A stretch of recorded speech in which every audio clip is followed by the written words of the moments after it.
Hello, bonjour chers Unibro, j'espère que vous allez super bien, j'espère que tout se passe hyper bien dans vos différents cheptels. Alors aujourd'hui c'est une nouvelle vidéo où nous allions faire une formulation alimentaire pour les tendons démarrage avec le touto de karité, l'huile de tournesol et le calcaire. Alors si vous avez ces matières premières, la clé c'est que cette vidéo vous serait vraiment indispensable si vous élevez déjà les tendons et que vous avez ces matières premières clés, ces trois matières premières clés que je viens de citer, c'est que cette vidéo va beaucoup vous intéresser.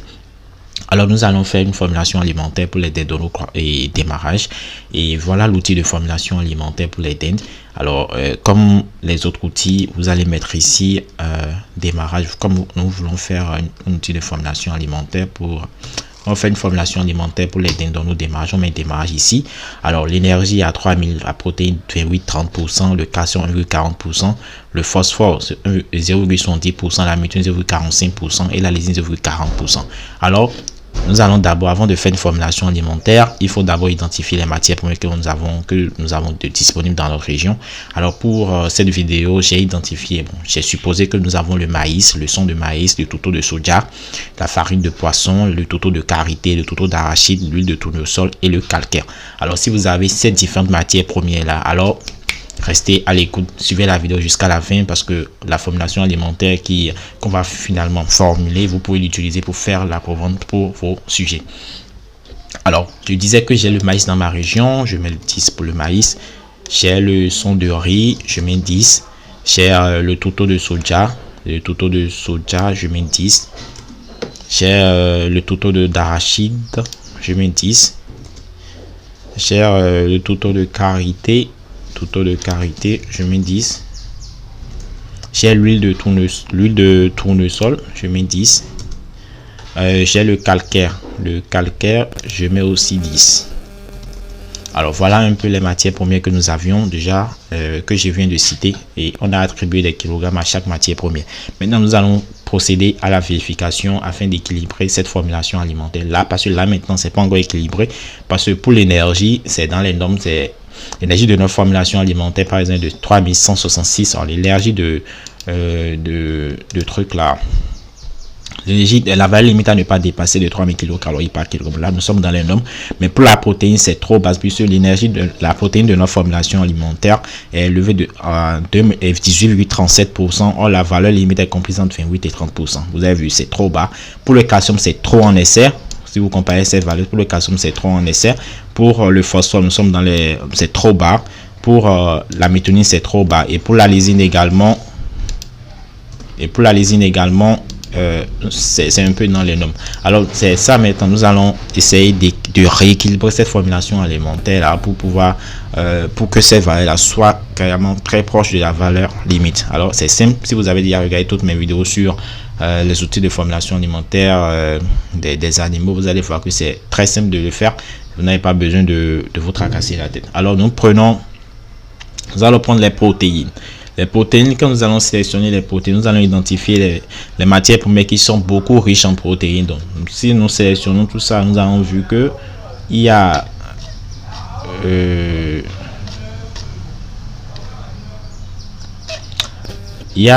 le son de riz qui est un peu riche en protéines, il y a le touto de soja qui est un peu riche, il y a le touto d'arachide aussi qui est riche. Alors j'ai dit que j'avais la farine de poisson aussi. La farine de poisson, je vais mettre 10. Voilà. Donc pour la farine de poisson, j'ai mis 10. Alors on va diminuer, on va revoir les matières premières qui sont riches en protéines, puisque c'est la formulation de la protéine de notre formulation alimentaire est de 24,23%. Or la valeur limite à ne pas dépasser est comprise entre 28 et 30%. Alors nous allons revoir les matières premières qui sont riches en protéines, et pour revoir ces matières premières, nous allons d'abord sélectionner toute la partie protéines et identifier les matières premières qui sont très riches en protéines. Alors nous avons déjà sélectionné, nous avons vu que le touto de soja est trop riche en protéines, le touto d'arachide est trop riche en protéines, la farine de poisson également est trop riche en protéines. Alors nous allons revoir, nous avons la farine de poisson aussi qui est trop riche en protéines, le touto de karité qui contient 130% d'anti-kilogrammes aussi, c'est pas mal. Mais les matières premières qui sont très riches en protéines, nous avons le touto de soja, nous avons le touto d'arachide, nous avons la farine de poisson. Donc nous allons agir sur ces matières premières là afin d'avoir une valeur très proche ou une valeur entre 28 et 30%. Alors nous prenons maintenant le taux de soja. Au lieu de 20, nous allons mettre 30. Alors si nous mettons 30, nous nous retrouvons déjà à 28,46% de protéines. Là, nous sommes dans les normes. Vous voyez en même temps que nous sommes dans les normes. 28,46 est compris entre 28 et 30%. Là, nous sommes dans les normes. Alors, nous allons prendre le calcium. Le calcium, nous avons 1,40% comme la valeur limite. La valeur de notre formulation alimentaire est élevée à 4,13%. Alors là, nous allons aussi sélectionner et voir la matière première ou les matières premières qui sont très riches en calcium. Alors, si nous sélectionnons ça, nous avons vu que la farine de poisson est riche en calcium. À part la farine de poisson, nous avons le calcaire qui est plus riche en calcium. Le calcaire qui est plus riche en calcium, et c'est sur le calcaire nous allons agir pour pouvoir avoir une forme et un taux de calcium plus proche de la valeur limite. Alors au niveau de 10 là, nous allons mettre 5 pour voir. Alors si on met 5 au niveau de calcium, nous avons la valeur qui est revenue à 2,50. C'est toujours trop en essai. Nous allons mettre par exemple 2. Alors si nous mettons 2, nous sommes à 1,44%. Maintenant, nous sommes à 1,44%. Là, nous sommes dans les normes.